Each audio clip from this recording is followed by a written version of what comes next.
All right. G'day, everyone. It's been a very long time since I did anything on this channel. Apologies for that. You know how life is, I'm sure. I've got here Cassandra with me today. Apparently, we're going to talk about whether Pauline Hanson is racist. Yeah, apologies if there's delays, maybe issues with my connection. Yeah, being rural kind of hampers things a bit. But yeah, so I guess my first question then is Cassandra, is that right? Yeah, Cassandra. Awesome, thanks. So I do have to ask, and I don't ask this to sound rude, but the obvious question is perhaps, is this an elaborate troll? No, I promise I am many things, but one thing I am not is a troll. I am 100% genuine. Yeah, I think you swear. I think you promise. Uh-huh. Like I may ask, what gives you that impression? All right, sure. Yeah, I mean, you'll forgive me. I'm sorry, you broke Well, up I there. guess just for me, it seems a bit of an obvious one. That's okay. That's all right. We'll just muddle through. We'll see how we So I was go. just asking, what gave you that impression? But I guess for me, I mean, it just seems such a ubiquitously accepted thing. Yeah. What gave me the impression that you might be a troll is the idea Yeah. that you feel that Pauline Hanson perhaps isn't a racist, and that surprises me. Like, I'm not one for flipping around the burden of proof, but I feel like something that's that well established. I mean, I I don't know. don't. I kind of feel like asking you why you think she's not a I racist, mean, to be honest. there's obviously a very real chance that she does hold subconscious racist and biases that sort of implicitly influence her perspectives. However, I don't feel that the actual things, when you get to the meat of the actual arguments she's making, they're not inherently racist ones.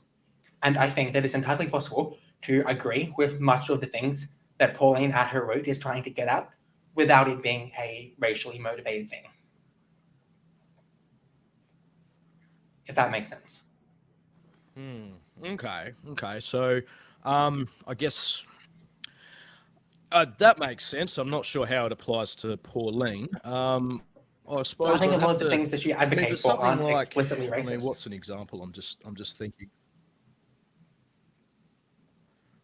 Okay, so you don't think that banning Muslim immigration, banning Asian immigration, um, sort of. Well, if we can I talk think there about was the one stage Islam where thing, she implied there's a that couple of African main. people are bringing diseases to Australia, and sorry, we're try not to talk over each other. So maybe if I just say when I'm done, and then that'll probably help. Right, no And worries. just the last point I was going to make was just there was a point where she actually suggested that African people coming to Australia were bringing diseases and brought nothing good to the country. And I guess that to me is explicitly racist and would be a racist policy too. But yeah, that's me. Go ahead, please. Yeah, so I'm not familiar with the details and the specifics of every single one of these. I've only been following politics for the past few years. However, I think if we can focus on the question of like the Islam and the Muslims, because that's the thing. Whenever people talk about Pauline Hanson, they're always like, "Oh, she hates Muslims," and then to bring up like the wearing the burqa in Parliament. There's a few main things. Her core arguments against Muslim immigration and Islam. Now, to be clear, I'm perfectly okay with like having Muslim immigrants and stuff, but I understand where her arguments are coming from, and I think some of the things she says do hold some amount of water. So her core argument isn't against individual Muslims. What she's basically trying to her core argument is about how Islam as a political force is one that is not compatible with Australian society, Australian politics, Australian culture, etc., etc. You can run down the line. And I don't think that's really that debatable of a position. Islam as a political force is fundamentally at odds with the Australian identity, Australian culture, Australian values. And so I have nothing but love in my heart for everyone, regardless of what belief system you personally subscribe to. Like, I have nothing against Muslims. However, as a political force, I acknowledge that it is one that is antithetical to the core values of Australia. So then the other big argument from Pauline in regards to Islam is the issue of radicalism that was happening about 6 years ago. Although, so basically her point was like, these people are disproportionately represented in terrorism, so should basically have just a pause, and we just stop letting them in for now until we can sort of like figure out what's going on and make this not an issue, because she doesn't want to. I understand how that may seem racist and unpleasant or whatever, and I would agree with you on that. I don't support banning Muslim immigration, never have, never will. However, I can empathize with that perspective because they were at the time disproportionately represented in those sorts of things. But one thing I really want to ask Pauline on the 1 in a million chance I ever get to meet her, because the rates of Islamic terrorist attacks have actually gone way down in the past 2 years, but the rates of white nationalist terrorist attacks and white supremacist attacks have gone way up. In fact, this is going to reflect badly on me, but the person who used to be my best friend for years is actually arrested for planning one of those white nationalist terrorist attacks. So I think that with the severe decline in the amount of Islamic radicalism that we've been having in Australia, I think that if Pauline hasn't reconsidered, she probably should. I think it's time to reconsider that position. I don't think it's one that's appropriate, and I don't think it's one that has at all held up into 2022. And then the third point that people call Pauline Hanson racist or Islamophobic. Okay. Sure. The third and final point of the accusation of her Islamophobia is just the time she wore the burqa to Parliament to protest that. And her concern was like people wearing these could be a lot easier to like commit crimes and terrorism and stuff, which I mean, yeah, that is true. Now you could argue that's not, sorry about that. But you could argue that that's not born out of the data, that we don't actually have that represented as an actual issue. Nobody has committed like major heinous crimes by wearing one. No terrorist attacks have been done by someone in one. And so I would agree that there's probably an element of subconscious racism that was motivating her advocacy against that. However, I would then put forward the question of, is prevention not better than cure? So yes, nobody has done anything in a burqa yet, but it is entirely possible. And so Pauline raising that as a concern, I will not consider racist. Over to you.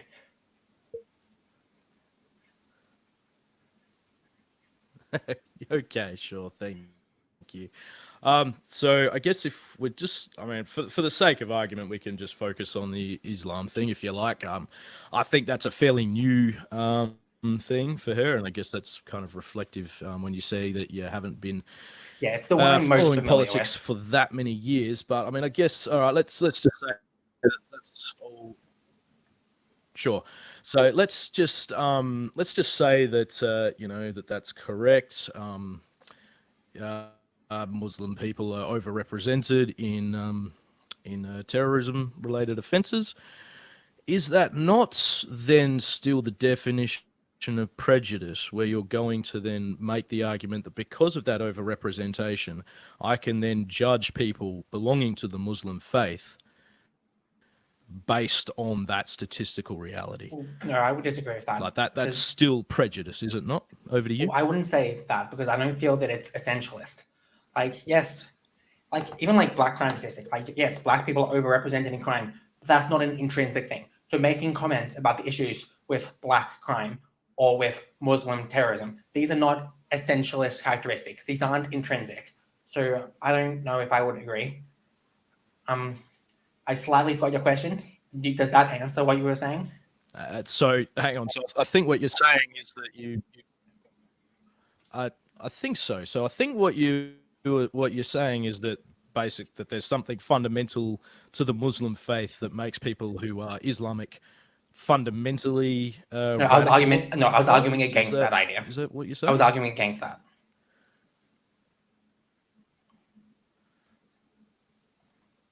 Right. So then I guess that takes me back to the last question that I asked, which was that, is that not then the definition of prejudice to ban all Muslims from entering Australia based on the idea that some people, that Muslim people are more susceptible to radicalization, for lack of a better term? I understand what you're saying. And on this specific issue, on the issue of immigration, I would probably be inclined to take your side on this. However, I don't agree with why am I blanking on this?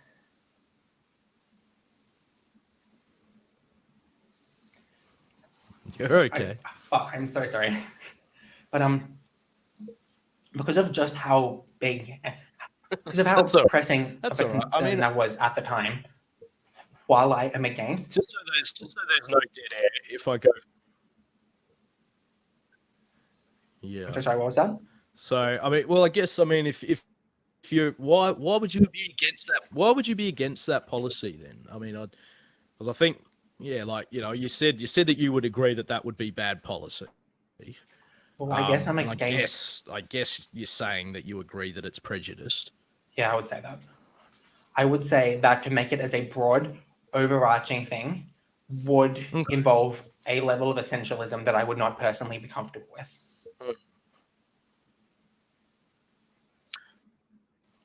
Yeah, sure. So are we done then? If we've established, because that's a policy that she advocated for. No, because I don't think you're respecting the nuances. That's I don't absolutely think prejudicial. No, and I think we think can that agree it that a is. lot of that prejudice. No, I think that is essentialist to a degree that I'm not comfortable with. However, simply being unnuanced about this and saying that that is a racist policy, I think that is a major oversimplification. Like, yes, I think Pauline, at the end of the day, on this particular issue, comes out on the wrong side of it. However, for you to just like oversimplify this as black and white, like I don't agree with that. Like, I can completely understand with Pauline's perspective. But that's like 6 years ago. That was a major issue, it was a pressing concern, and I completely empathize with the perspective of temporarily cutting off immigrants from those countries. And so while I am personally not comfortable with the level of essentialism that feels like it's innate to that, I can understand the motivation behind the policy. That could be not from a racial thing. Like,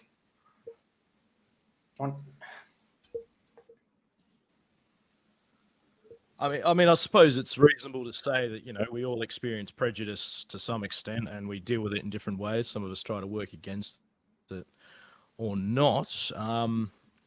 But I mean, I guess unfortunately, all I'm hearing there is that you understand her prejudice, and I guess I mean I can't sort of take that away from you. I can't make you not feel that, but I'm not sure really how else to interpret that. Well, no, because the actual policies that she's advocating for are not inherently racially motivated. Like, yes, the subconscious bias there's this element of subconscious bias that goes into the essentialization, which then motivates the policy. The policy itself is not one that is inherently racist. This is a really roundabout argument. I don't know.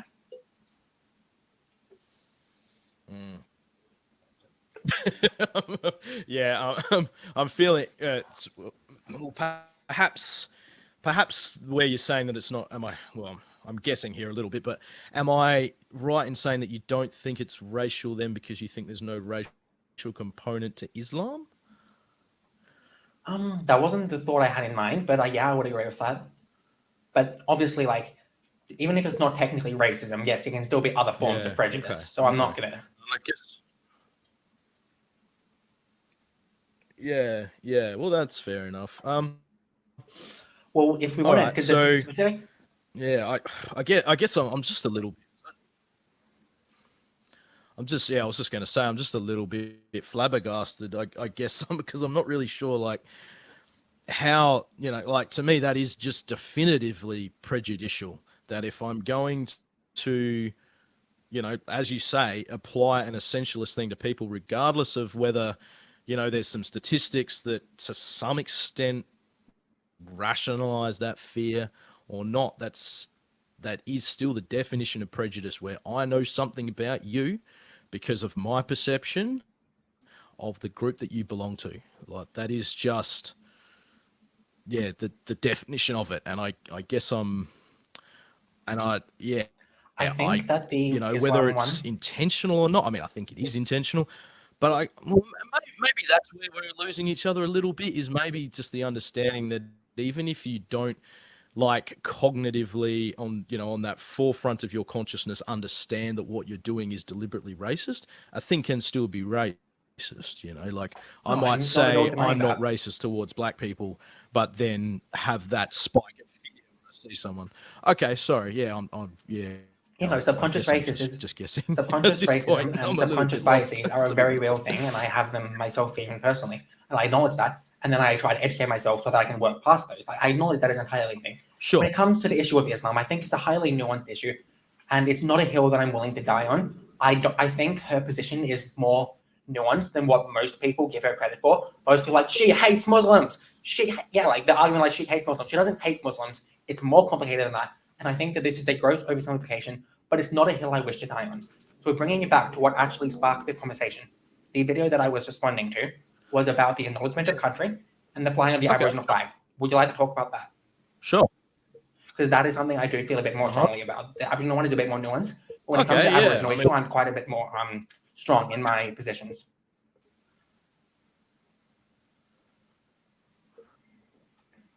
Okay, sure. So, and I think so I haven't actually watched your video, honestly, but I saw you said on Twitter you watched the first 30 seconds, thought it was my cringe. understanding of it is that you were saying that you can understand.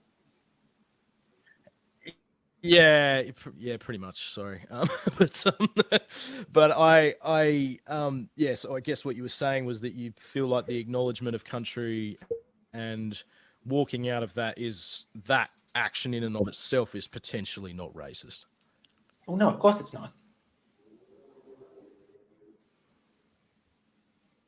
So the acknowledgement of country. Sorry, you broke up a bit there. Sorry, the acknowledgement of country. It's acknowledging one portion of our population and singling out a single group within the Australians' population and giving them extra acknowledgement over the rest, which I think sows division. It's vaguely segregationist. It's a racist action, and I'm sure a lot of people do it with good intentions. However, this is giving extra attention and acknowledgement to one portion of the population over the rest. In my video, I said, why do Aboriginal Australians get this acknowledgement, but British Australians don't, Irish Australians don't, Polish Australians don't, Laotian Australians don't, Iranian Australians don't? I take issue with singling out one part of our population, one part of our history, and giving them extra attention and acknowledgement over everybody else.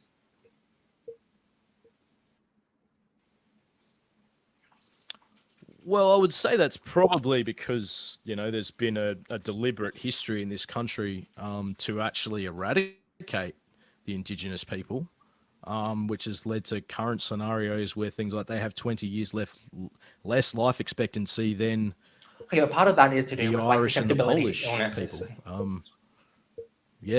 Just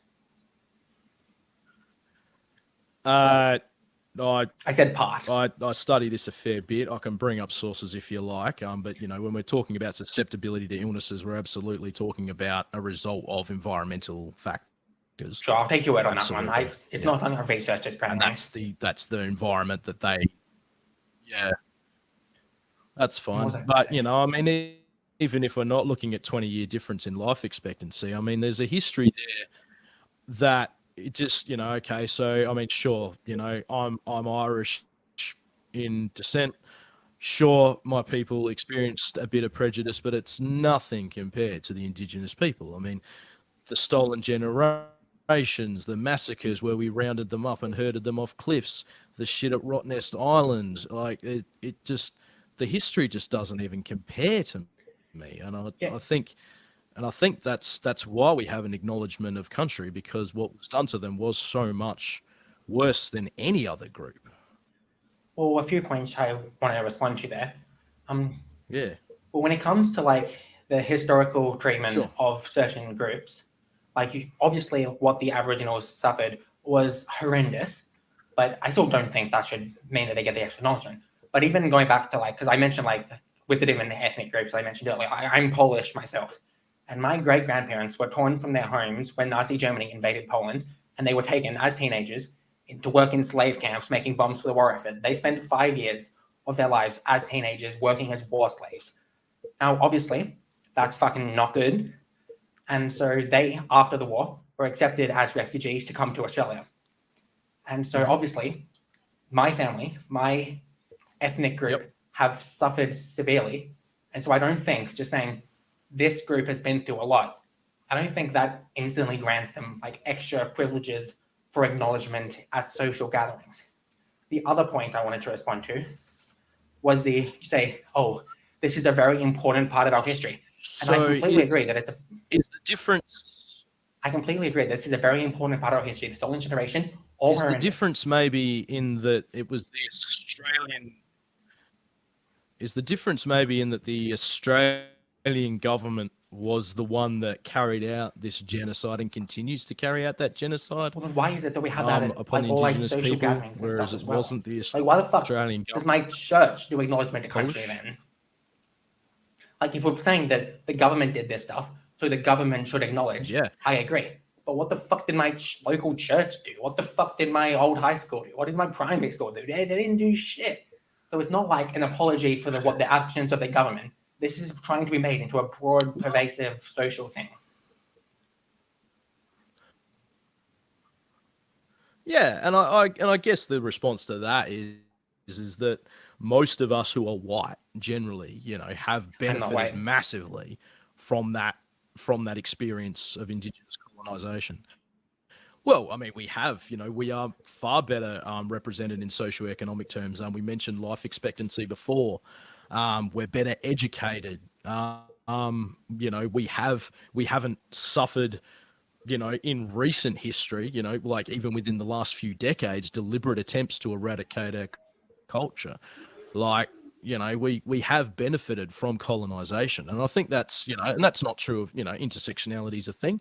There's going to be nuances to that, absolutely. But I mean, If I I may can't ask you a sit here question as a about white this. Australian and pretend that my group hasn't benefited massively from colonization. Okay, so Yeah. you say that Sorry, go on, ask your question. Yeah, of course. So as like white people, if you would consider me white, which you probably would, but racist, socially constructed, or whatever. But as white people, in quotation marks, we have benefited from colonization because we now live on a land and we reap the fruits that were historically sown by doing bad things. That's a whole own thing. But my question is, well, obviously you said that we reap the benefits of colonization. Would you consider the term colonizer applicable to someone like me, who, while white of skin and I benefit from the colonial structures, I myself and my family and my ethnic heritage was not at all involved in the act of colonization? Would you essentialize the trait of colonizer to me?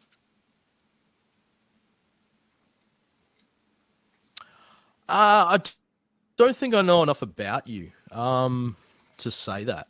I would say that it's potentially true, just because you will be perceived as white and therefore part of the majority culture in this country, which means that you do, I think, inherently benefit from colonization. Whether colonizer is the correct term, yeah, I'd have to know a bit more, but I would probably, the chat's going off and saying, yeah, absolutely, yes. I'm trying to be a bit nicer. Um, I, I guess, I would probably have to say almost certainly yes, but I would, All right, well, I have a I second mean, question to it's in the build off same that. way that I'm a colonizer too. I mean, it's just a reality. All right, so Sorry, what? sorry. So my second question, which is building off the previous one. So I'm not sure how much you're familiar with like the internet, politics, drama sphere, all that crap. But if you're familiar with a guy named Vosh and a person named Professor Flowers, they had their whole saga in which Professor Flowers argued that white and colonizer are synonymous terms. And then Professor Flowers had that conversation with him, in which Haim asked Professor Flowers basically that exact same question I just asked you, but substitute Polish for Iran because he was Iranian, to which Professor Flowers said that he wasn't a colonizer. So what is this other than just racial essentialism? Because if a person in my exact same situation who has brown skin is not a colonizer, but I am, how is that not literally just racism?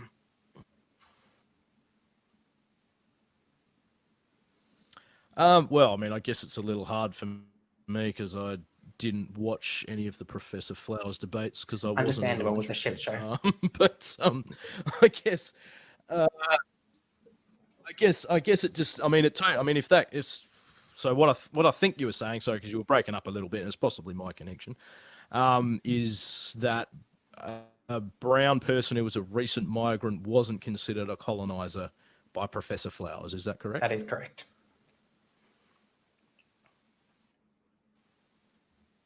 Okay, so I mean, and I guess I can see where she's coming from. Again, I'm not going to claim to be an expert, and I do think one of the things to keep in mind here, sorry, is that when it comes to deciding, who is and isn't a colonizer, probably needs to be based on the opinions of the undoubtedly colonized, which neither of us are. But I will say that I can see why someone who's a recent migrant who is clearly not part of the majority culture, I can see why someone would say that they're not a colonizer, because it's, again, it's based on the power relationships that are really important in these But do they situations, not and that's what benefit we're from talking the about here. When it power comes to, structures created? colonized. Do they not benefit from the same fruits? Well, they're Canadian, but do they not benefit from the same fruits as I do? Like, obviously, they're going to suffer other elements of racism that I obviously won't. But as a core, like the reaping the fruits of the society in which we live, I would argue that they very much benefit from the colonization of Canada just as much, or almost as much, as I do from the colonization of Australia.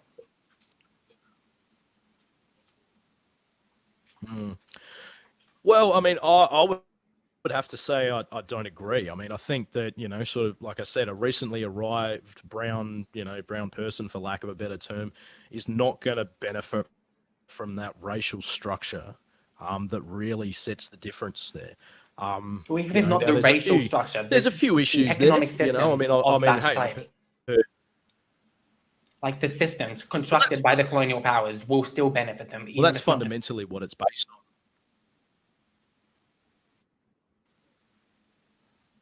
Yeah, but only in the same way that, say, well, and this is where it does become quite complicated, because I was going to say only in the same way, an Indigenous person has potentially benefits as well, which, they clearly don't. They would have much preferred it to not be there. But I guess it depends on what the circumstances that brown person's coming into. Like, we see a lot of recent migrants come over, they have money, so they do land and they do get educated and they do benefit from the structures that are in place because of a class analysis. The outgrowth of a class analysis on that. So I think, it's reasonable to say that they're not a colonizer, because again, there's that racial that racial power structure in play. But at the same time, I mean, I guess, yes, there will be some benefits. But again, I mean, you yourself understand the differences when you noted that you will be, as a white person, you will be benefiting from a colonized nation more so than will be that recently arrived brown person. All right, well, I don't agree with everything you've said here, but I think your position on this particular issue is a bit more nuanced than the people I normally argue with this sort of stuff when I'm arguing with people online. But if I may ask just one more question on this particular topic, do you consider colonizer and white to be synonymous terms? Sure.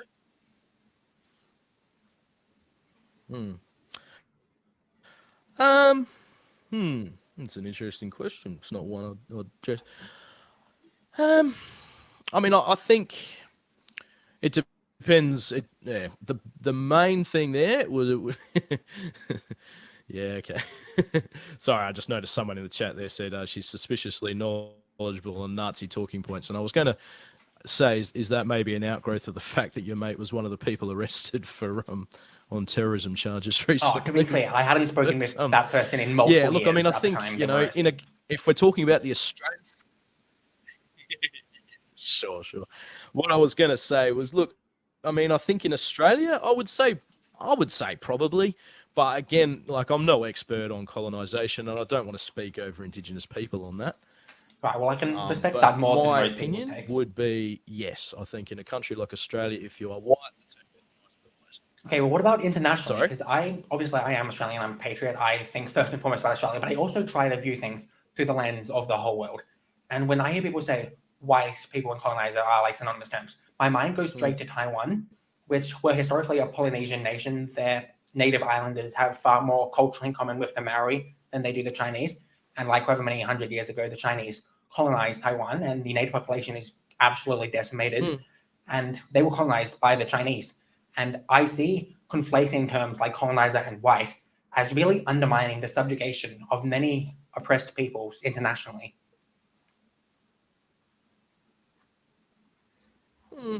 I think that's, sort of conflating white with colonizer makes sense if you're in the Western world, unless obviously, if you're native Irish or you're British or something like that, obviously it doesn't make sense then.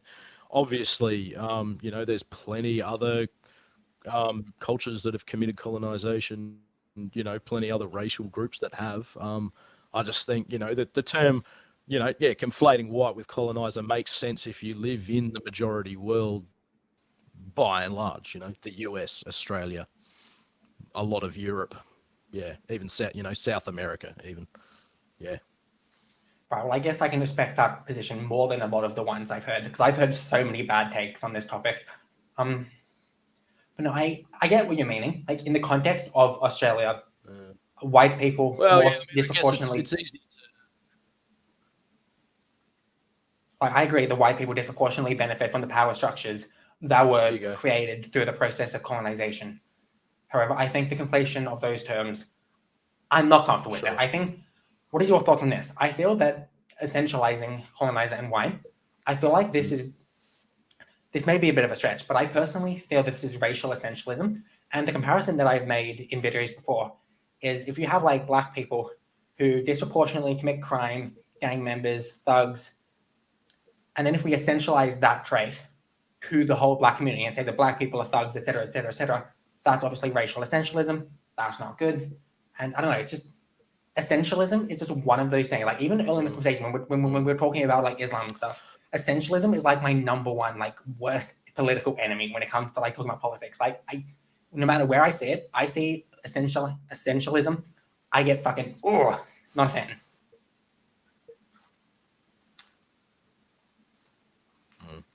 Yeah, look, and the chat's telling me to get back to Hanson, and that's probably fair enough. So I'll do that in a second. But I mean, I do just want to say, like, I think the difference there is you're talking about traits that we're implying exist within racial groups versus just material reality. So by saying like, okay, you're a colonizer, which means that you've benefited materially from colonization, that's a material reality that doesn't say anything about who you are as a person other than just the circumstances of your birth. Okay, well I think Whereas something like, okay, black people are overrepresented in crime. Now, if we're going to say that that's not the material reality, then we are saying that they hold a trait which is specific to that race.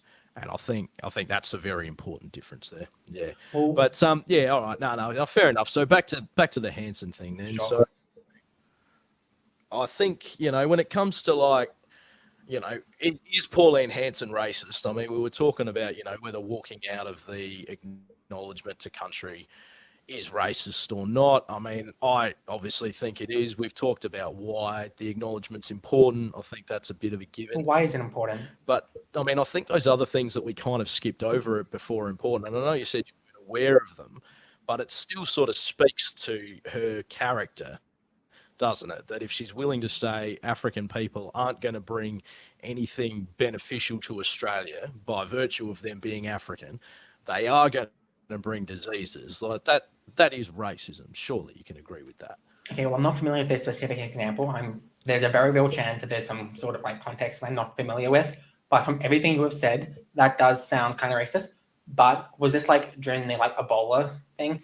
And like she was calling for like a temporary cancel, like a temporary ban on immigration from Africa during that whole thing? Like, was that what it was about? I'm not familiar with this specific example. I'm just grasping at straws here because, like, I feel like there's probably more nuance that you're not lending to it. Because Well, I let, know that let me when it tell comes to you. things of Islam, I know that you completely overlook the nuance on there, and that's a situation that I'm familiar with. So I'm able to call you out on your overlooking of that nuance. With this thing that I'm not as familiar with, I'm not. I don't know what the exact details is. So, but I'm feeling like if you ignore the nuance on the one that I do understand, and I knew that, then I'm going to hazard a guess. There's probably some element of nuance that you're overlooking when it comes to that example as well. Sorry if I talked too fast. Okay. So, that's all right. So the actual quote, where are we? We're bringing in people from South Africa at the moment. There's a huge amount coming into Australia who have diseases. They've got AIDS. They are of no benefit to this country whatsoever. They'll never be able to work. Now, I'm not sure, and I guess I am pretty concerned because I'm trying to approach this in good faith, but I am pretty concerned when someone says something like that and your response is that it's only kind of racist and that you're looking for some subtleties or some context which would make that okay and not racist. And I'm really sorry, but I am going to, put my assertive hat on a little bit here and say that such a context does not exist. Like that is definitively racist, no matter what. like, Basically, yeah. Well, I guess that gets back to my core pet peeve of politics, which is essentialization. Saying that a lot of these immigrants that were coming in had AIDS. Maybe that was a thing. I haven't seen the statistics, but let's say that is a thing. Let's say that's a very real issue. That would be a thing to be justifiably concerned about. I don't know about you, but I don't personally want AIDS. But to essentialize a portion of these people having AIDS and essentializing that as all of those people, I can understand why you would be concerned. I can understand wanting to limit or prevent immigration from areas that are disproportionately affected by certain illnesses. And I don't, and what, okay, I'll say this. I would think that to do that essentialization would probably require some amount of subconscious bias. But the actual thing being said, the thing being advocated for, is not inherently racist.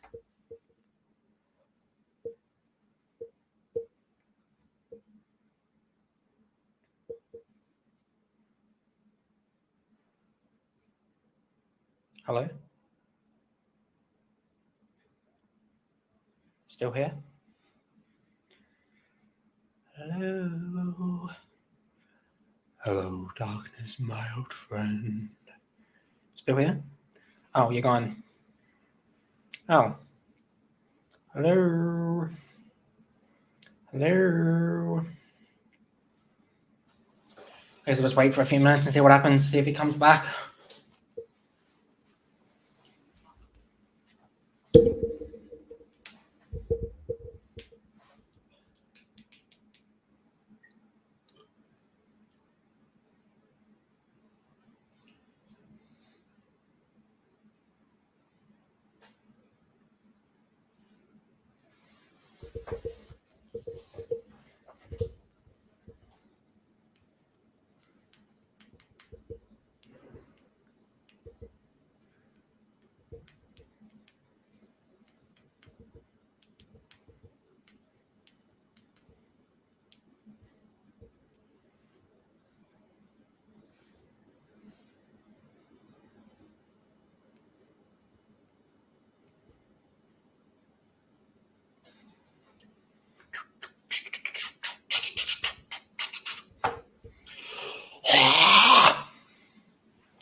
I wonder if his chat can still hear me.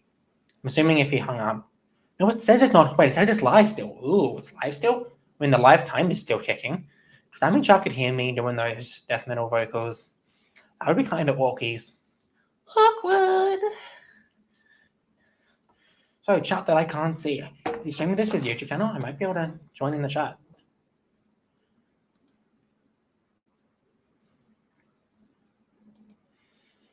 No, that's not his YouTube channel.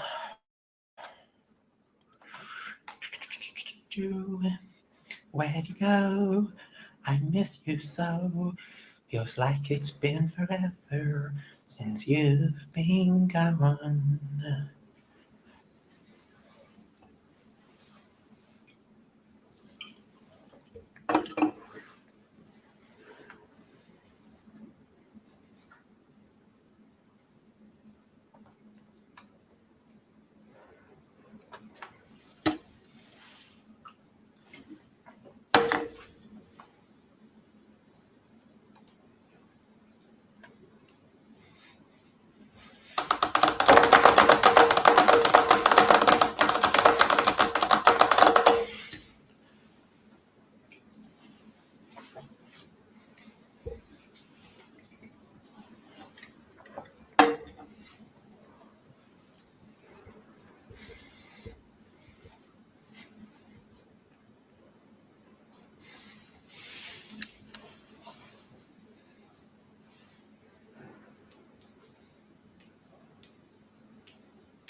Oh shit, still.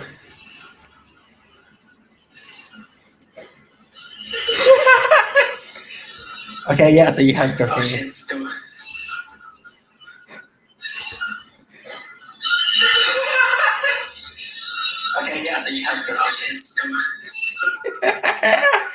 Oh, fuck yes. Good memes. Hi, chat. I can see you now.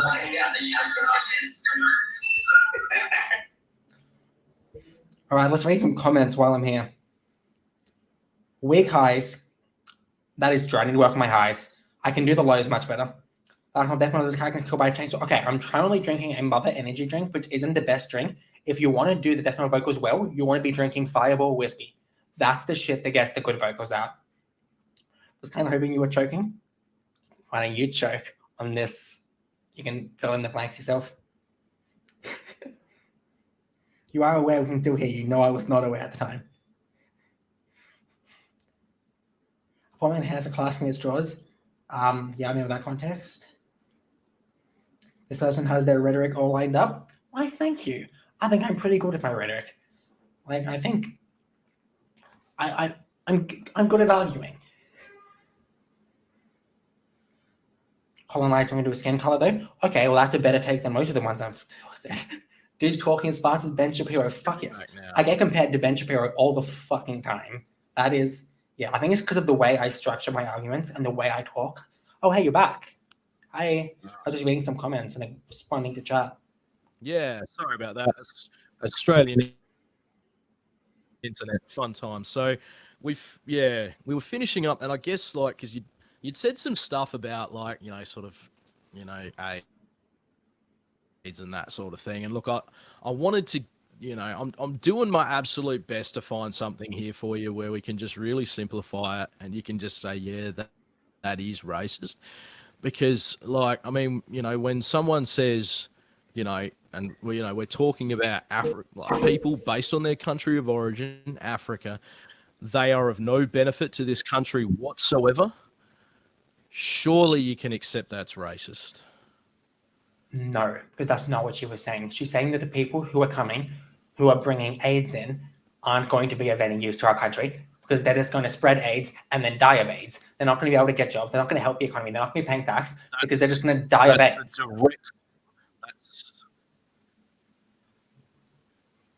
Okay, well, I mean, that's a direct quote. We're bringing in people from South Africa at the moment. There's a huge amount coming to Australia. They are of no benefit to this country whatsoever. So I think, given that, I'm not really sure what else. Well, she was talking. Yeah, I mean, at this point, it just feels like you're just trying to find reasons to think that she's not racist, and I'm not sure what motivates that. I mean, yeah, I guess that's my point. But I mean, if you can't, yeah, I don't know, it's going to be a little bit difficult to yeah, and like someone saying, yes, they are, people are right, and I want to acknowledge that before I go on. That's not the way AIDS works and that sort of thing. That is incredibly prejudicial of people with AIDS in and of itself, but I'm just trying to simplify this and not get led as I was before. So yeah, I guess I'm not really sure what else to say. I mean, she's a woman who started her career by saying that we were in danger of being swamped by Asians. Africans bad. She went on a massive campaign to convince us all that Indigenous people were cannibals. Like, there's just so much about this woman that is just objectively racist. And if you can't grasp it, I don't know. Yeah, like someone said, that maiden speech got her kicked out of the Liberal Party because she was kicked out before that. That is not correct. Yeah, I don't know. No, I know about this. During the election campaign, she was kicked out of the Liberal Party, and then she won the election as an independent. She was not a member of the Liberal Party at the time of that maiden address. And you bring up the maiden address, and you mentioned the swamped by Asians line. Independent.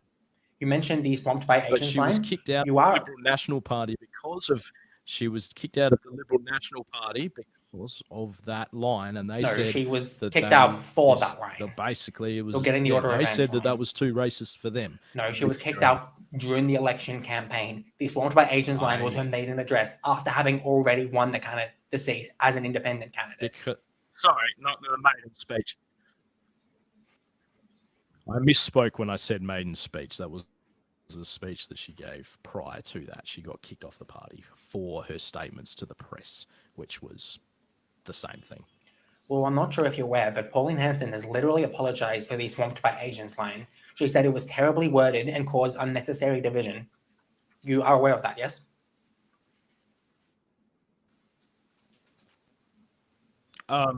Okay, cool. She then went on to basically do the same politics towards Africans and Muslims, because I guess at that point, the political target of Asians was no longer expedient. Yeah, I'm not really all that convinced. I mean, there's plenty of racist people that will apologize for their horrible comments down the line. I mean, that doesn't. I don't think that would convince anyone of anything. Really, surely. Most people, if not everyone, hold some amount of subconscious bias. Now, depending on how proactive they are in counteracting that, it can be pretty much Yeah, of virtually course. mitigated. Now, I don't think that Pauline has been active enough in going out of her way to educate herself to mitigate those subconscious biases. So I do think that she has subconscious biases that play a big role in influencing the reductive ways that she says certain things. But so I do think that Pauline has subconscious biases that influence her. So would it not be fair to call her No, racist? because the actual things she advocates for are overwhelmingly not racist. And especially because this whole conversation started from the whole Aboriginal flag thing and acknowledgement of country thing. And they're the issues that I personally felt strongly about. Like I respect Pauline Hanson. I would never vote for One Nation, but I think Yeah, she as a person. I mean, we discussed that a bit.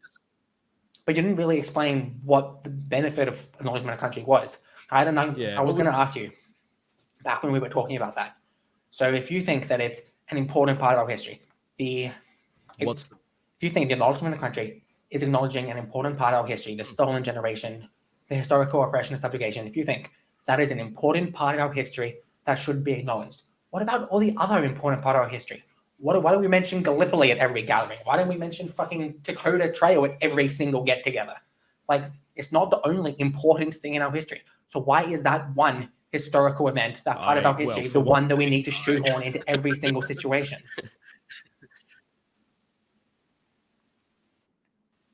Well, I mean, again, it's not really shoehorning, but that's all right. I mean, I guess, the reason why we need to acknowledge them at every single gathering, it's not that, but that's fine, is because of that comparatively horrendous history where we literally tried to wipe them out. Whereas, Gallipoli was a military operation that, as a group, we voluntarily participated in. Whereas the other one was an attempted genocide and ongoing. And I think, and the other really important point there is that, we're not exactly lacking in, at least, and historically and now, we're not lacking in representation for the majority culture in this country. Like, I was flabbergasted the other day to see someone trying to argue with me that, we need an equivalent thing. Like, basically, we need an acknowledgement of all the races in Parliament and that sort of thing. And where's the acknowledgement of Irish people? Very similar. And and I noted to him, like, okay, we have a prayer when Parliament starts. That's absolutely part of white culture. We have the Union Jack on our flag, absolutely part of white culture. Like, there's so much in this country that represents the majority. Per se. And we really don't need it. Christianity is very prominent in a lot of Arab communities, a lot of parts of You don't Africa, think that this country, South America, think that this country's Eastern Europe. Christianity results from the colonization? That's how it got here, but it's not inherently a white person thing. I can't remember. I saw this a while ago. Aren't Aboriginals literally more Christian than white people? But it is definitely the Lord's Prayer is definitely representative of even if it got here through white people. Absolutely, but that's just one. I mean, the Christian foundation of this country and the Christian values is an important part of what this country is. Jack. We are a fundamentally Christian nation. Even those people who do not directly subscribe to the idea of God and etc., are still informed by Christian values. Even atheist Australians are overwhelmingly informed by Christian morality. This is a fundamentally Christian country. Well, I strongly disagree, but I feel like that's getting us way off topic again. So again, I guess I don't know. I mean, we're looking at again, I've got to say, the topic is Pauline Hanson racist? We've talked about a bunch of things that you said you weren't aware of. We've talked about a bunch of things that you said. I was confused there, though, because I thought you said you weren't aware of the maiden speech, but then you were trying to correct me on it, so I'm not quite No, the sure maiden where that speech I came was from, aware but of. that's It was all the right. African thing We that I talked wasn't aware about, of. again, oh, okay, because I was pretty confident that you'd said you weren't aware of. Anyway, that's fine. That's fine. I can accept that one. And I think, and then we talked about the part that you were familiar with, which is the acknowledgement of country. And I think, we've established, it's like there is absolutely a need to I acknowledge completely Indigenous disagree with that. people I in this fundamentally country. reject that notion. And, that It does. very much is not. It's cringy, larpy, it achieves nothing. It's Yeah, neo-segregationist crap. but I mean, but I don't know. Sorry? What was that, sorry, in response to? Sorry? I basically just said that acknowledgement of country is cringy, it's larpy, and it's neo-segregationist What was crap. your... And I fundamentally reject the idea that we've come to some sort of consensus on this. Like, I guess at the end of the day, we can agree to disagree on that specific issue, but I'm most certainly not conceded. Well, yeah, I know you're not going to concede, but I mean, I think you came into this conversation expecting my position to be a lot more hardline than I actually am. I think there was some prior misconceptions that sort of informed the direction of this conversation. I think that's on both sides. Oh yeah, what keeps you that I think both of us expected the other person to be a lot more hardline than we turned out to be. My stance on Pauline Hanson is... No, not necessarily. Oh, no, I came into this a little bit. I came in pretty just confused as to why, honestly, confused as to why a trans person would not have the political education that leads them to the obvious conclusion that Pauline Hanson is a racist. That's probably what I came in about. Well, do you want to talk about Pauline's stances on the LGBT I mean, issues? I guess, I don't know. Do you think she's homophobic? No, we can get into... No, I don't. Okay, fair enough. I'd say no. Again, we're not getting led around. We're on the racism topic. I like racism. Yeah, I mean, look, I mean, what can I say? I mean, we've got point after point where she's done objectively racist stuff. I guess when you use terms like neo-segregationism, I guess that's probably why people compare you to Ben Shapiro. No. They compare me to Ben Shapiro because of the way I argue, the way I structure my arguments, and the way I talk, the way I just my personality is very Ben Shapiro-esque. I disagree with Ben Shapiro on damn near everything, but my presentation style, my persona, and the way I talk, the way I construct arguments is all very Ben Shapiro-esque. So that's why I get the Shapiro comparisons. Really? What have you said today that you think Ben Shapiro wouldn't agree with?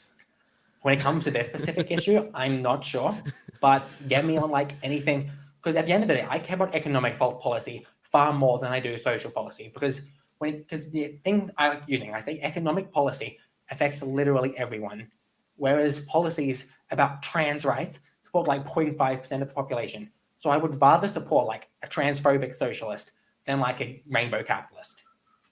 I care far more about economic policy. So the fact that maybe Shapiro and I agree on one or two social issues is completely irrelevant to the fact that he's like fucking far-right, capitalist, fascist scum.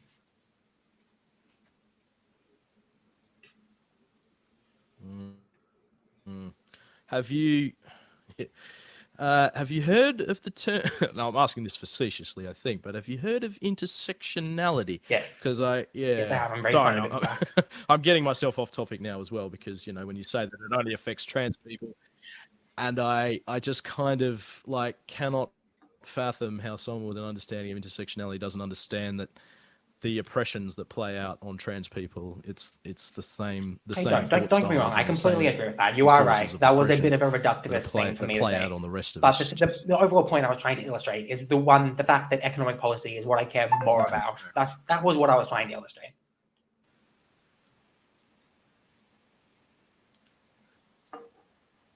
Yeah. I mean, that's all right, sure. But all right, so I mean, I guess I'm not really sure what else to say then, dude. I mean, I guess and sorry, that's just something I say, and it's a habit I'm trying to break. So, I guess I'm just not really sure what to say. Then, yeah, I mean, she at the start of her career was racist. The middle of it was racist. She came back with a more politically expedient target when the time was right. She did lose. Once it became not fashionable to hate Asians, then she came back with the Muslim stuff. Indigenous people have been a target the whole way through. Okay, but it's I, not I targeting just, Indigenous people to oppose if the that's flying of the not flag and racism, I mean, nothing's racist. No, but well, we're not say she's targeting Indigenous people. Like we're talking about like a lot of things. Like she had her campaign to basically convince us all that Indigenous people engaged in cannibalism. I do feel that you're There's been somewhat a misrepresenting her. lot of commentary around her, her dismissal. I guess, and again, I'm trying not to be mean here, but have you Googled her? Because Yes, yes, I that's have. absolutely something that happened. Like, I don't know what to say. Like that Look, absolutely happened. don't get the wrong idea. I'm not like I can put some a link crazy obsessive in like Pauline chat now Hanson if you stan or anything. Like like. I respect her. My issue is the fact that I think people are way too like hardline and they just like meant like a Muslim hater. She hates Asians, she hates Muslims, she hates brown people, she hates Arabs. Like, can we just stop with the productive bullshit? Like, do I think that her perspectives are somewhat informed by racial prejudice? Possibly. I don't know. Maybe. Probably even. But I feel that this sort of reductive hardline stuff is an issue. I think her positions are and like the positions that she actually advocates for, the policies she puts forward are always more nuanced than people give her credit. So I'm not like this crazy Pauline Hanson stan. I just think that we should like, I don't know, be more nuanced. And also I think she's an inspirational figure. And yeah, she's an inspirational figure and she's an Australian icon and she deserves more respect.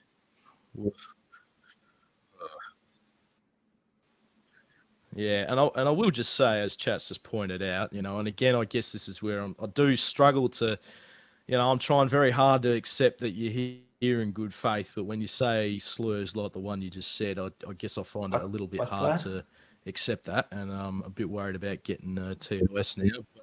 But I'm not obviously not No going one to actually repeat it, considers that a but slur, do I'll they? keep. Well, you said But cracker earlier. look, I guess You used the slur cracker earlier. You used cracker. That's a slur. I, Racist pig. oh, mate, for real. Yes. Of course, I use cracker. Yeah, I did because I'm okay. Because I'm okay with using Because slurs. We established this. difference between a group, the difference between okay, but Yes, I cracker is a don't slur, think that but you I am can pro really using compare slurs. a group that got genocided to a group. My people got You what? genocided. Yeah, yeah. And if there's a racial slur for Polish people, you won't find me using I it, honestly mate. know if there is. I've But never been called one if there is. I mean, you got to consider. I mean, you were talking about context before, and if we're talking about context, the context that's important here is one group of people that have been marginalized throughout the history of this colony, and another group that's done the marginalizing. And I don't think you can compare the slur that you dropped Are we really going to call that a slur? Like, to cracker. I guess by In technical any level definition, of you good could consider faith, that a slur. like I But I just don't realistically think that you can argue that that holds anywhere near the amount of weight that you are ascribing to it.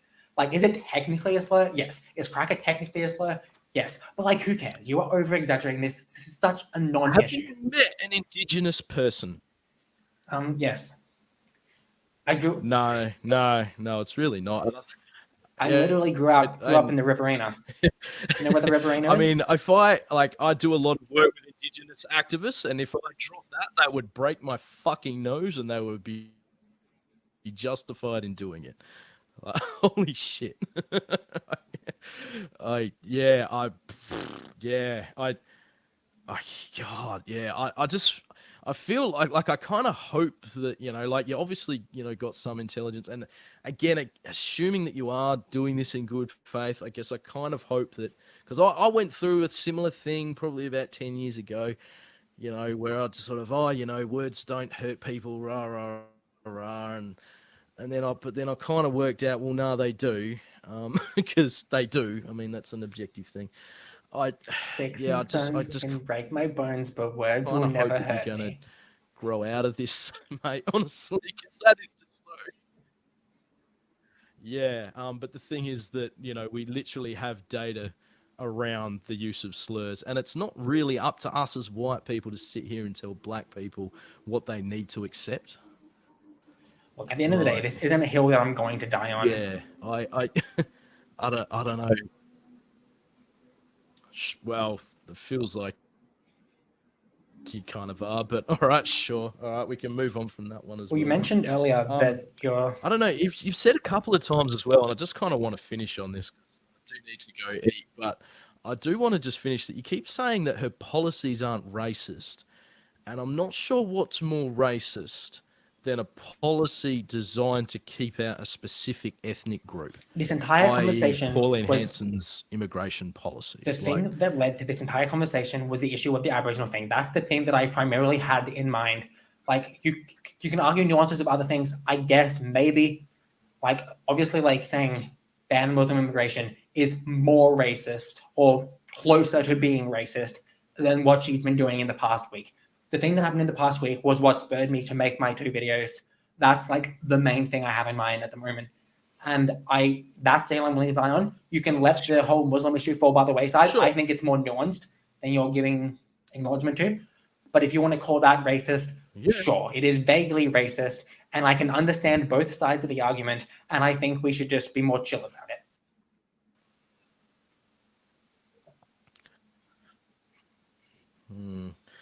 Yeah, well, I mean, I guess, yeah, I guess, yeah, when it comes to being chill about things, I mean, I guess part of what I think you've got to understand here, if you're asking people to be chill and relaxed about it, I think it's a conversation that's like for so many of us, we've just had this conversation so many fucking times, and it's just so like to me, like, why are we even discussing the acknowledgement of country?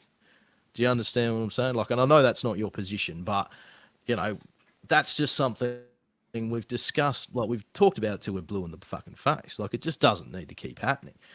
We should be talking about, the actual policies at this point, You know what? At the end of the day, to I would agree with actually, you on that. give Like, Indigenous I don't people the like self-determination acknowledgement of that they country. I want, but think then it's we're an still issue. I saying don't like about it. But at the end of the day, it's and I not a hill. think, Like, it's not that but big of a that's deal. what people, but that's what people Like, I aren't agree. chill though.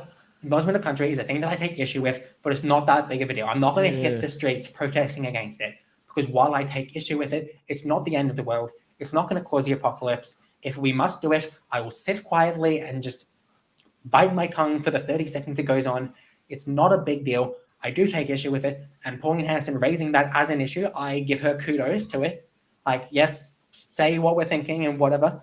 But I want to make it clear, this isn't that big of a deal. Like, I don't know. But I completely agree. We should be spending more time trying to make actual policies to materially benefit Aboriginal communities.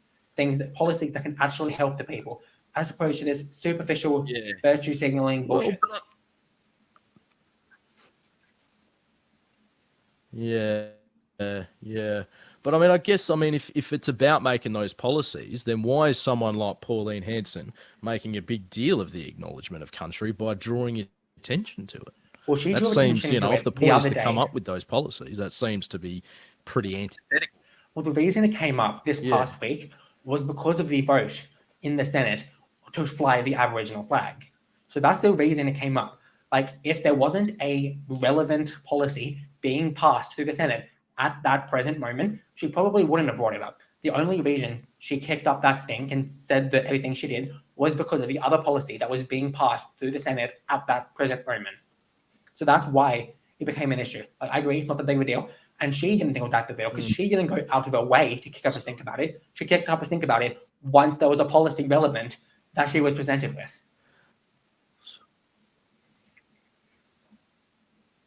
But hang on. So I think what you were saying there was that she did it this week because there was a motion to fly the Indigenous flag in the Senate. Yes. And I guess I'd just have to then say, well, why is that a big deal?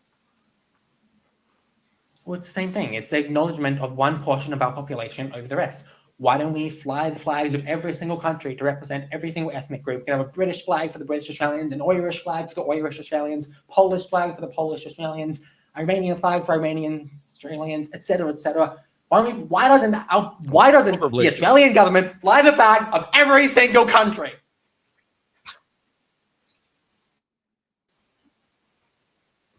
Well, probably we're flying the Indigenous one because that's a group of people that's experiencing ongoing genocide per ongoing? the data.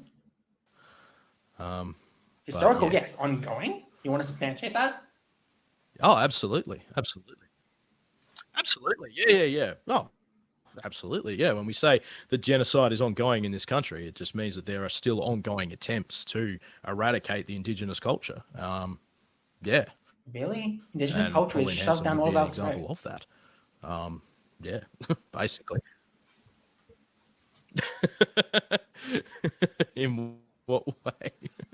I can't wait. If you look at like media and shit, like how is Indigenous culture shoved down your throat? Turn on fucking ABC Kids sometime, and like every second ad break will have a thing about how great Indigenous people. I'm like, okay, sure, I'm fine with that, but like, I don't know, like, I don't feel like when we are doing things with it. Why are you describing it as being shoved down your throat?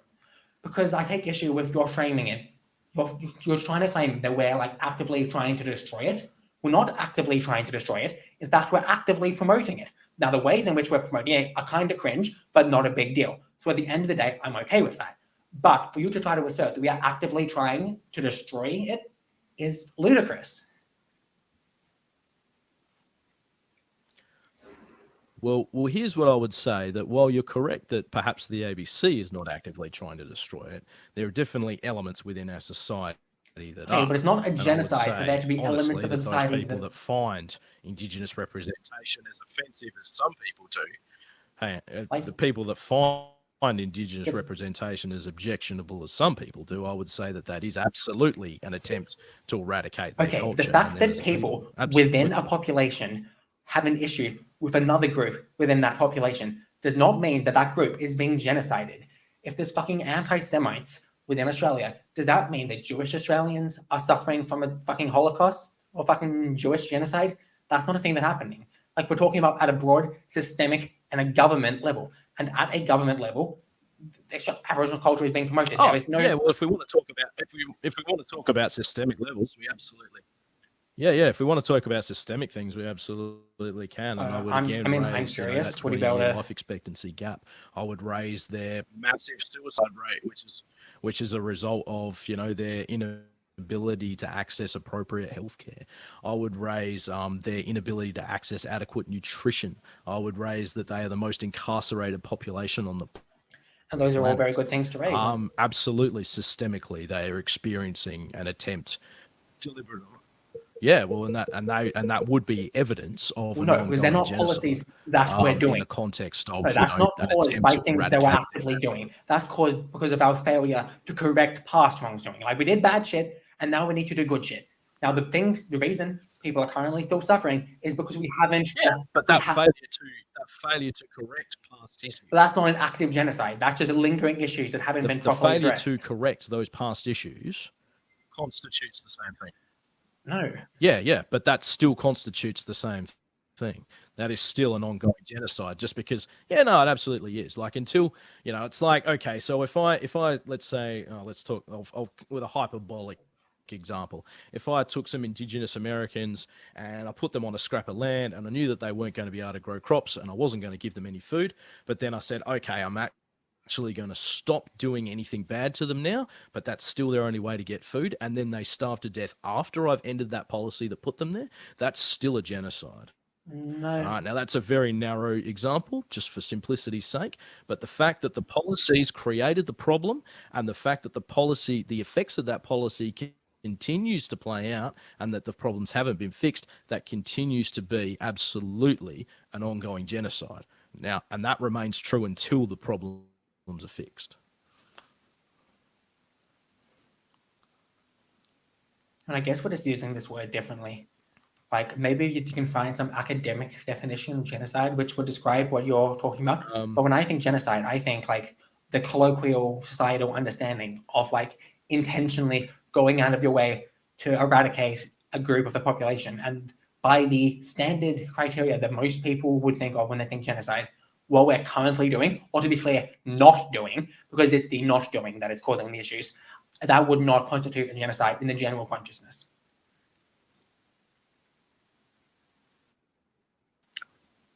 Well, and maybe that's true, but I guess I'm a student of sociology, and so without being too flippant, I guess I would say that I'm using the correct definition. Understandable. Sorry, but it's true. Yeah. Yeah. Well, do we really want to use the correct definitions? So, I'm not sure if we really got anywhere. If we obsess about using correct definition, then we just become jerk-off sessions for academics, like just academic circle jerking. Like if we're actually capable of doing like advocacy to actually talk to normal people. Oh, but that's good though, because I am an academic. Okay, but I care about like talking to normal people and convincing normal people to actually vote for good shit. And using overly academic terminology that pushes people away, I think that causes harm to the communities we're trying to advocate for. Does it not?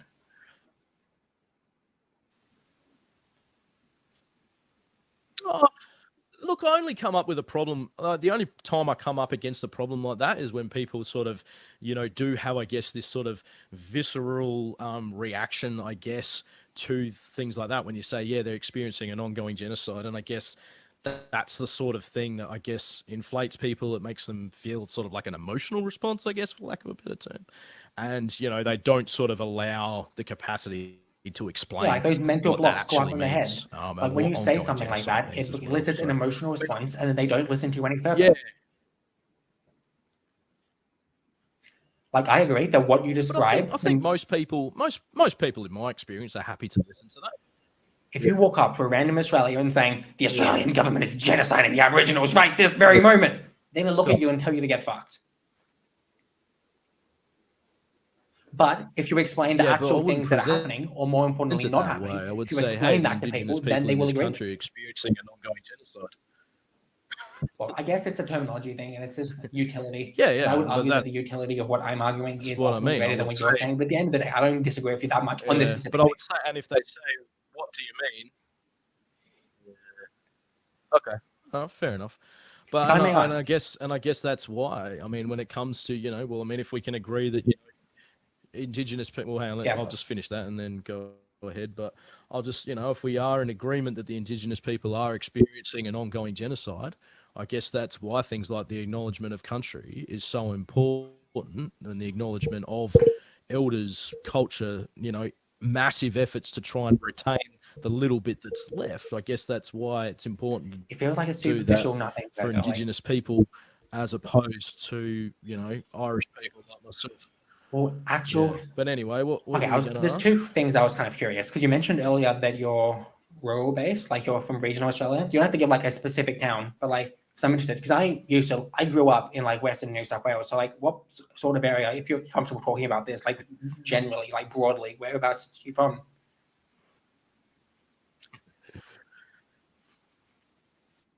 Nazis trying to dox me all the time. I'm sorry, I cannot answer that. Not even like a 500-kilometer radius?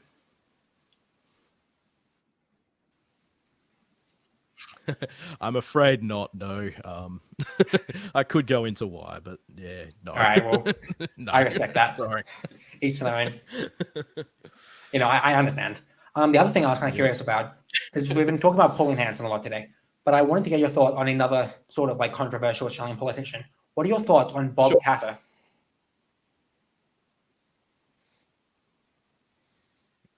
Well, I mean, he was the guy that described Fraser Anning's speech as solid gold before he realised that public opinion was turning against him. So, dickhead. I mean, I kind of remember when he was first on Q&A, sort of thinking that I agreed with 70% of what he said, but the 30% that I disagreed with so vehemently that I just had to write him off completely. And I feel like after the Fraser Anning thing, I was, amongst other things as well, massively fucking vindicated. And yes, as Max says, he does have a red face, and I'm concerned for his mental health.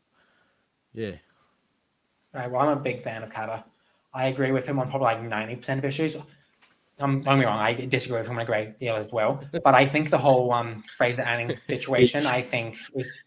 He fucking, he fucking hates you for your identity, though. Really? Explain. Well, could you substantiate that? Yeah, Okay, hit me. absolutely. What was his? What was that thing around? Oh yeah, I mean perhaps not trans folk. Sorry, I'm speaking about LGBTQ people more broadly. But what was it basically saying that queer people don't live in northern Queensland? There are No, none. okay. I I mean, know the exact. surely I know the exact thing you're denying the referring to. existence Okay, of so LGBT people is pretty fucked. he was talking about the issues that are pressing to his electorate. And he said that there's a massive mental health issue with the Aboriginal population in his electorate. He is First Nations man himself. He cares very deep about the Aboriginal issues. Yep. And he was saying about how when people come up to him from his electorate and tell them what matters to them, he has never once had a person within his electorate raise the issue of raise LGBT issues to him. So he says that he has nothing against people like that are part of the LGBT community, but he's not going to spend his time advocating for them because it is not an issue that is relevant to his electorate. Yeah, which, I mean, and I guess when you're the sort of person that would take the position that it's not an issue for your electorate, when clearly it's an issue for all electorates because queer folks are everywhere. Yes, I agree. Of course, you're not, obviously LGBT no queer person's people going to go up to him and say, "Hey, I'm queer." So I would. That sounds like a bit of a self-fulfilling prophecy there. Like, Or I've been down maybe to you talk would, about but chatter about like trans what issues. can I say? Having spent some time in far north Queensland, don't dox me. Yeah, hey, look, I mean, but I spent time up in far north Queensland, and I felt uneasy, and I'm a cis straight bloke. I mean, I absolutely appreciate that people would not find him to be a welcome ear for that sort of thing. Absolutely, yeah. So, like I say, it sounds like a self-fulfilling prophecy to me. I guess I see where you're coming from with the whole self-fulfilling prophecy argument, but I don't know. Gay people and queer people exist everywhere. However, less of them come out in regional areas, and those who do very often move to cities. So, because of the culture that exists in those areas, there, as a product of that, becomes less of those people, and because they're not there, then they don't get advocated for. Like, I think if we care about increasing LGBT acceptance in regional areas, then more fags should move out to the country. Like, I grew up in the country. My family moved to the city when I was 13. I was kicked out of home when I was 18. I've been living by myself for a year. Once I'm able to get a solid footing, I intend on moving back out of the country. Will I face a bit of transphobia? Probably. But I'll be doing my little role to help shift that culture for the better.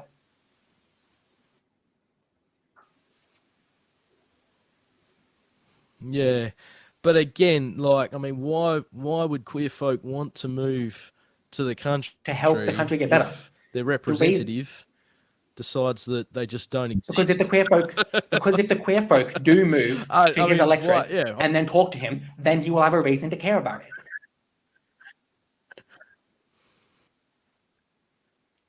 Yeah, see, I can absolutely understand why people don't want to do that. I think they should want to do that. Through it. I mean, there's a reason why gay enclaves and that sort of thing evolved. Yeah, I mean, hey, yeah, but I mean, hey, mate, and again, I think this is maybe something that might change in time because I mean, I think people's instinct to just sort of, find an easier path is pretty profound. I mean, this is why we get things like Chinatown. This is why we get things like... And I take issue with all of those things. Gay enclaves, I take issue with gay enclaves. I take issue with 70s. Chinatown. I take issue with racial ghettos. I take issue with all of these things. I want people to mix and become one culture, become one nation. But they evolve because people are oppressed. And I can understand that. But the result... if your response to black people receiving racism is for black people to make their own separate communities, that's literally just black separatism, and it is ideologically indistinguishable for people who advocate for white ethno states. That's not at all what I said. That's not at all what I said at all. What I said is that happens because people are oppressed. I don't think it's a good thing by any way, shape, or form. But I can absolutely understand why, if you were suffering oppression, you might seek a community where you're going to experience less oppression. we can fight it. And to We reverse fight the that, oppression and overcome it. you're going to have to be proactive. I agree. Be proactive and fight. Get the fags to move back out of the country and get them to fight. Can to you be the change you want when to you're see in the coming out world? from a position of lower power?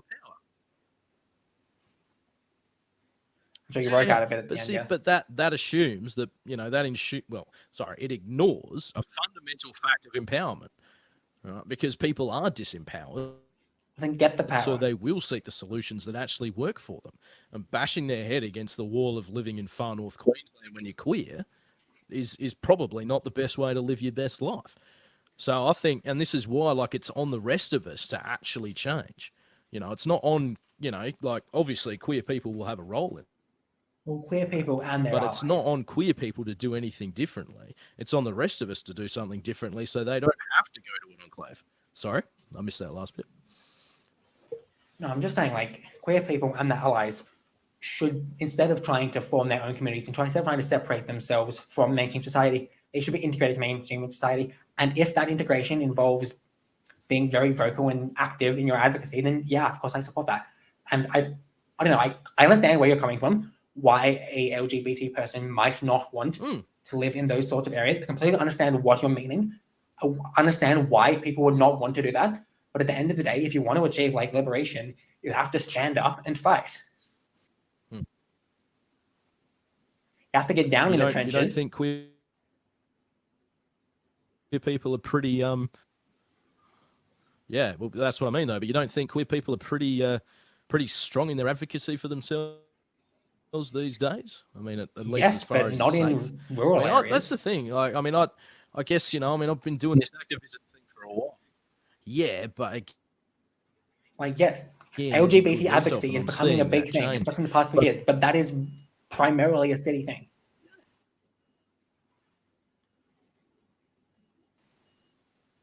Primarily, sure, but I think it's definitely changing. And I think, again, the other thing to consider there is queer folk are doing that. That's great, but where's the rest of us making sure that that's an environment in which other people can actually flourish, thrive, move back to if that's what they want to do?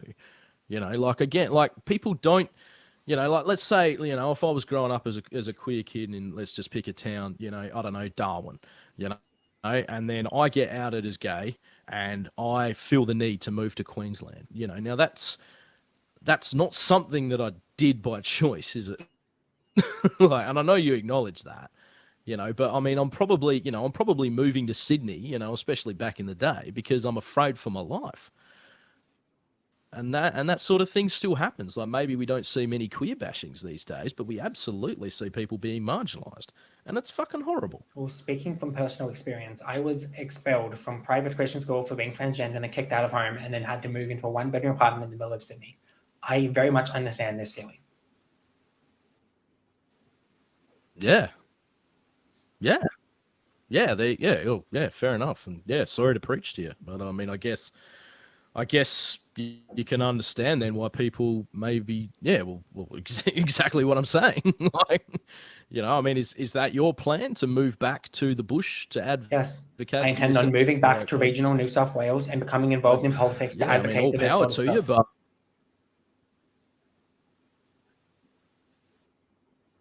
yeah, and that's wicked. Could you understand that someone else maybe is a bit fearful of doing that? I completely understand why people would be scared to do that. I completely empathize with that perspective. I completely understand. But I think if we had enough of us all working together, because when you have one person, when you have one lowly tranny in the middle of buttfuck nowhere trying to advocate for their rights and shit, that would be fucking scary. But if you get like a couple hundred people all standing together, it's a lot less intimidating. And I think if we can have like a mass exodus of gays to the country, I think they're doing a lot of good for the world.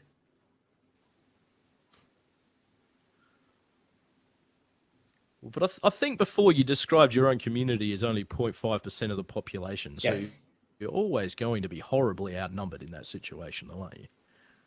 I mean, if you look at...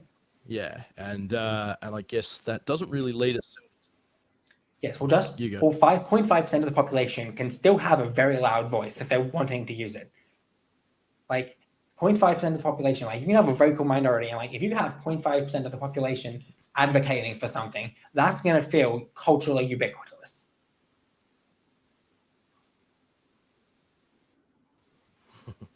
Yeah, true.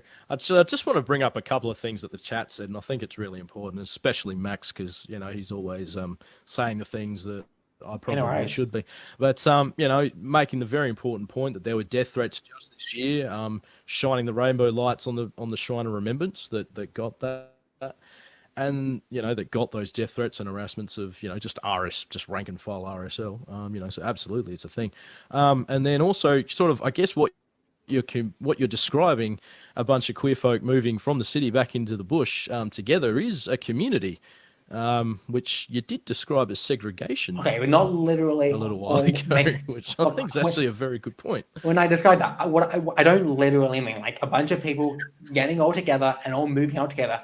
I mean lots of people, lots of individuals all moving. Like, I don't want it to be like a bunch of, I don't want like a Facebook group to happen and then have like a bunch of gay people all get together and then all move out to the one town together. Like, that's not what I mean. I'm meaning just a natural movement of lots of individual people, if you sort of get what I'm trying to say. So I guess every village has its gay, for lack of a better term. I guess I'm not really sure what that does. But it wouldn't be an orchestrated thing. It would just be a natural progression of people just moving out of the country. Yeah, well, which is great, and I guess there will be your trailblazers that will do that sort of thing. I mean, every movement has its brave people that are the first ones to jump, but at the same time, like, there's still, and it's the same thing with this, again, with the racial issue and the acknowledgement around Indigenous people. Like, if you want to bring people up, one of the most important things to do is to create the environment in which they can. And yeah, one of those things. Sorry, the chat's making me crack up. They're bloody hilarious. But just like yeah, what was I saying? Yeah, like, just having, those environments that people can actually do what they need to do, making the country welcoming for queer people. And unfortunately, it might involve people that are a bit more forward thinking than Bob Catter. That's a whole other thing. Yeah. Anyway, all right. Well, I'm feeling, what's that? That's almost an hour and a half now, which I think is pretty fucking good going. I don't know. Does the chat have anything they want to say just quickly before I finish? I know I try to be pretty polite in these streams, so everyone expected me to act like I do on Twitter. No. I just want to say thank you for having me. I really enjoyed this conversation. How old are you there, Cassandra? I'm 18, 19 in like a couple of weeks. How old are yourself? If you're happy to say. Yeah, much older. And I guess just, given that age difference, I guess I was a little bit inclined to be nice to Cassandra here. So, yeah, I appreciate you coming along. Like I say, it's the first video I've done in fucking ages, which is a pretty piss week on my part. But thanks. Yeah, like I say, I mean, I've sort of half said this. I've tried to stay away from it a little bit. I do feel like a lot of what you're saying was me in my early 20s. So I don't want to sort of get in for that cliche of like, you're going to go out of this kid. But I do feel like, I do hope that's where you're headed, I guess is what I'm trying to say. Yeah. Right. Well, I do respect maturity and wisdom of those older than me. I respect that. Obviously, I'm young. I've had less experience. Obviously, I've had more experience with certain things, but I do respect just like the life understanding of those older than me. Like, don't get me wrong. Like, I fully respect that you have like experiences that I don't have, and that might incline you to certain perspectives. And I respect that, and I acknowledge that, and I try to take that into account. I just want to again say thank you for having me on. You were a lot nicer than I expected you to be. Everyone watching this dude has like barely uploaded. If you want frequent uploads, come over to my channel. I've uploaded like 10 times, like 10 days in a row, daily uploads. Fuck yes, subscribe to my channel. Sorry, just shamelessly plugging. I do get that's fine. I do get the feeling they're probably not going to be that keen, but Who knows? I Like, appreciate the grind. So good luck, and look, if we interact in future, I do hope that I guess at least accepting Pauline Hanson is objectively racist is something you've gotten to, but we'll leave it there. Thanks very much. All right. Yeah, you can sign off if you want. thanks for having me. I really enjoyed it. Thank you. And yeah, if you ever see me saying or do anything that you take issue with, feel free to hit me up. I'm always happy to talk. You seem really cool. And yeah, thanks for having me. Will do. Thanks very much. See you, crew. Bye-bye.